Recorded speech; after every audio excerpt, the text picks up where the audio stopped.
আজ রাতে একটি ন্যাক্কারজনক ঘটনা সংঘটিত হয়।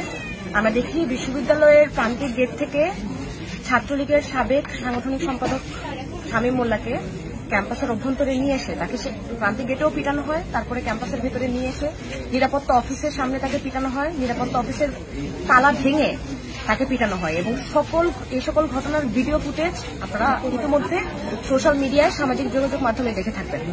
জাহাঙ্গীরনগর বিশ্ববিদ্যালয়ের শিক্ষার্থীরা আমরা আজীবন লড়াই করেছি অন্যায়ের বিরুদ্ধে, আমরা আজীবন লড়াই করেছি নিপীড়নের বিরুদ্ধে।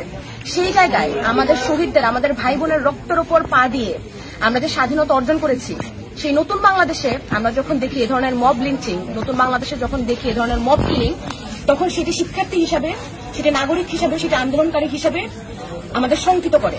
এবং আমরা স্পষ্ট ভাষায় বলতে চাই, এখন রাত 2:30টা বাজে, আমরা জাহাঙ্গীরনগর বিশ্ববিদ্যালয়ের শতাধিক শিক্ষার্থী এখানে উপস্থিত আছি, ডিসির বাসভবনের সামনে এসেছি।